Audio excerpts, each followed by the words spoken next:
بسم اللہ الرحمن الرحیم۔ السلام علیکم طلباء، آج ہم سیلاب کی تباہ کاریوں کا مضمون کا بقیہ حصے کی ریڈنگ کریں گے۔ کل ہم نے جو پڑھا اس کو تھوڑا سا ریوائز کریں گے۔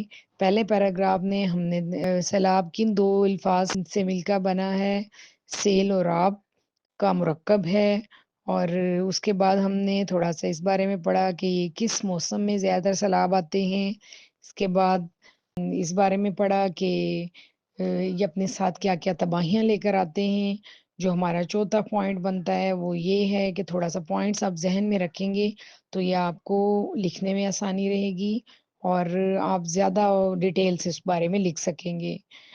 اس کے بعد ہم نے جو پوائنٹ ذہن میں رکھنا ہے کہ کیا وبائی امراض ہیں جس کی وجہ سے سیلاب کی وجہ سے جو پیدا ہوتی ہیں، طرح طرح کی بیماریاں پھوٹ پڑتی ہیں جو کہ جان لیوا بھی ثابت ہوتی ہیں۔ اس سے آگے ہم نے جو پڑھا کہ اس سے آمد و رفت کا سلسلہ منقطع ہو جاتا ہے، تعلیمی ادارے دفاتر سب بند ہو جاتے ہیں، اور اس کے علاوہ سیلاب جو ہے وہ اپنے ساتھ کئی لوگوں کی جانیں بھی لے جاتا ہے، اور کئی زہریلے سانپ وغیرہ بھی اس میں آ جاتے ہیں جس کے ڈسنے سے انسان کی موت واقع ہو جاتی ہے۔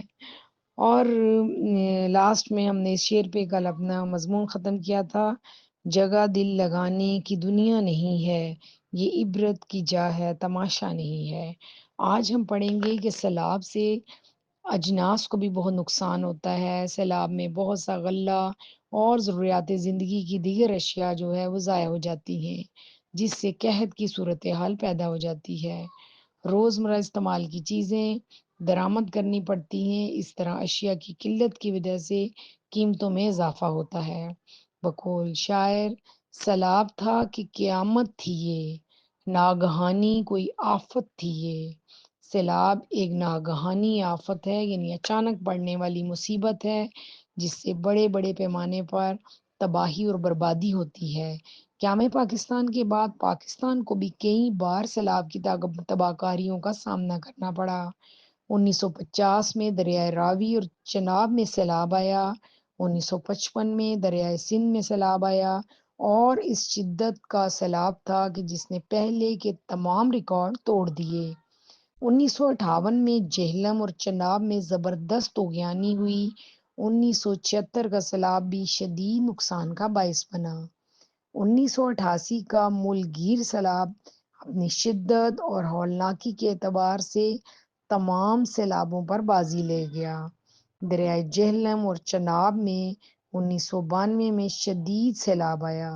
اس دور کے لوگوں نے بہت جانی اور مالی نقصان کا سامنا کیا۔ پاکستان کی تاریخ میں 2008 اور 2010 کا سیلاب تباہ کن تھا، یعنی سب کچھ تباہ کر دینے والا تھا۔ بقول شاعر، سیلاب ایسا آیا اپنے پاکستان میں، ہو گئیں آبادیاں تبدیل قبرستان میں۔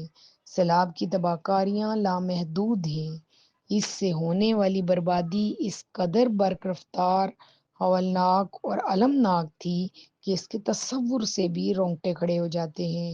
ملک کی معیشت بری طرح متاثر ہوتی ہے اور ترقیاتی منصوبے ادھورے رہ جاتے ہیں۔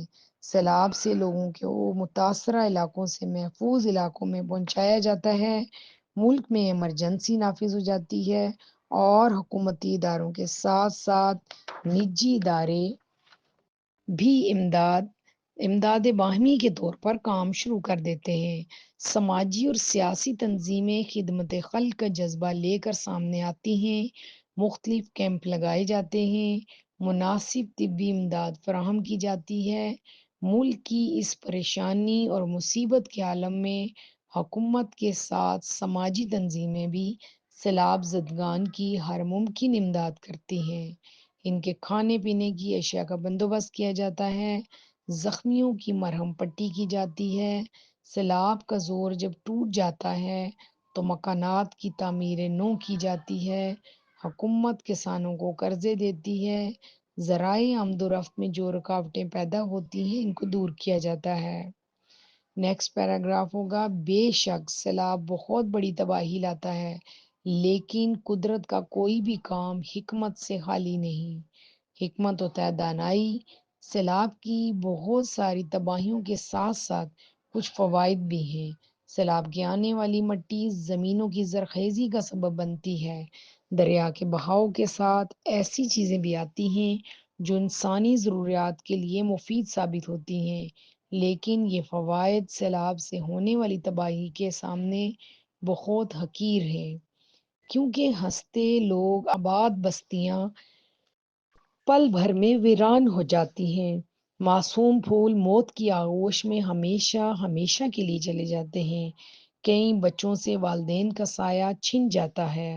بقول شاعر، کیوں نہ پھٹ جائے کلیجہ دیکھ کر بربادیاں، ہو گئی ویراں ہائے خوبصورت وادیاں۔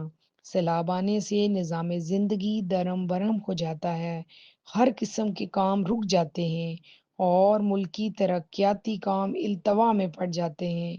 سیلاب آنے کا بڑا سبب ناقص منصوبہ بندی ہے۔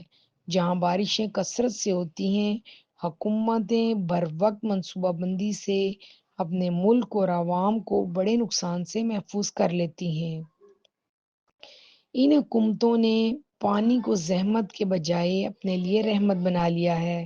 انہوں نے پانی کے قدرتی بہاؤ کے آگے ڈیم بنا کر بجلی پیدا کر لی ہے، بلکہ یہ پانی زر مبادلہ کا ذریعہ بھی ہے۔ ہماری حکومت بھی اس سلسلے میں اقدامات کر رہی ہے۔ سیلاب کے بعد بستیاں آہستہ آہستہ آباد ہونا شروع ہو جاتی ہیں۔ یہی نظام قدرت ہے۔ اللہ تعالیٰ کی مصلحت کو سمجھنا چاہیے، اسی پر بھروسہ رکھنا چاہیے، کیونکہ دکھ کے بعد سکھ آتا ہے، زندگی پھر پر رونق ہو جاتی ہے۔ جی آج ہمارا یہ مضمون سیلاب کی تباہ کاریاں مکمل ہو چکا ہے، یا آپ اسے اچھی طرح یاد کریں۔